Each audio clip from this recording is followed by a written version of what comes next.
Assalamualaikum warahmatullahi wabarakatuh. Apa kabar sahabat sekalian? Sejarah adalah hal penting bagi suatu bangsa. Jika suatu bangsa memiliki sejarah, maka bangsa tersebut akan mudah bangkit karena memiliki pegangan yang kuat. Sejarah juga sebagai pembelajaran. Karena dengan sejarah kita bisa belajar kesalahan-kesalahan yang pernah dilakukan di masa lalu. Orang bijak mengatakan bahwa jika ingin menghancurkan sebuah bangsa tidak perlu membombardir negara tersebut. Cukup hancurkan ingatan sejarah generasi mudanya saja. Untuk mengetahui awal mula hubungan kerajaan Aceh dan Belanda hingga terjadinya peperangan yang berlarut-larut, dan siapakah yang awalnya memicu peperangan, tonton video ini sampai habis.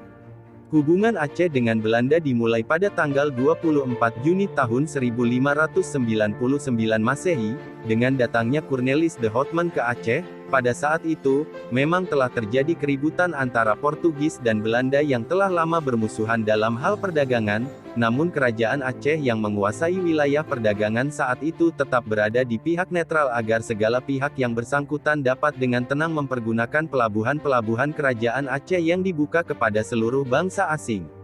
Kerajaan Aceh dan Belanda seringkali mengadakan perjanjian-perjanjian persahabatan, serta memberikan kepada mereka kesempatan-kesempatan berniaga di pelabuhan-pelabuhan Aceh, bahkan lebih dari itu dengan memberikan keistimewaan perdagangan seperti perjanjian tentang perdagangan timah di Perak Malaya pada tahun 1650 Masehi.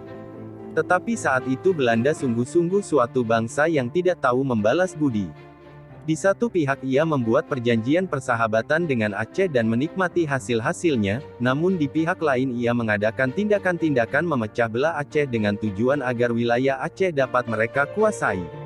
Sepanjang abad ke-16 sampai abad ke-19 Masehi, dengan mempergunakan segala akal licik dan tipu dayanya Belanda berusaha dengan sekuat-kuatnya menjalankan politik memecah dan menjajah terhadap daerah kerajaan Aceh di timur dan barat Sumatera. Dengan mengabaikan perjanjian persahabatan Treaty of Friendship dengan kerajaan Aceh yang telah diperbaharui beberapa kali. Akibat dari tindakan Belanda itu seluruh daerah kerajaan Aceh di barat Sumatera dari Bengkulen sampai Singkil di timur Sumatera dari Indragiri sampai Besitang telah banyak menimbulkan korban. Dengan demikian pada tahun 1857 Masehi, dibuatlah perdamaian antara Aceh dan Belanda, yang diiringi pula dengan perjanjian-perjanjian perdagangan yang lain. Namun Belanda sungguh bangsa kawanan perampok yang tidak tahu menepati janji. Belum kering tinta perjanjian yang ditanda-tangani, Belanda telah terus-menerus melakukan usaha divide ut imperanya untuk menjajah Aceh. Dengan menuduh rakyat Aceh bajak laut yang merampas kapal-kapal dagangnya, bahkan kapalnya yang bernama Dolphin yang terbakar di tengah-tengah lautan Hindia karena kelalaian anak buahnya sendiri, katanya dirampok oleh bajak laut Aceh dan muatannya yang tenggelam di tengah samudera. Untuk menambah interesen cerita karangannya Belanda mengatakan, tidak sedikit pula kapal-kapal Inggris, Perancis, Tionghoa, dan lain-lain yang turut menjadi korban bajak laut Aceh, padahal, bangsa-bangsa yang bersangkutan itu sendiri tidak menerangkan apa-apa atas apa yang digembar-gemborkan oleh Belanda.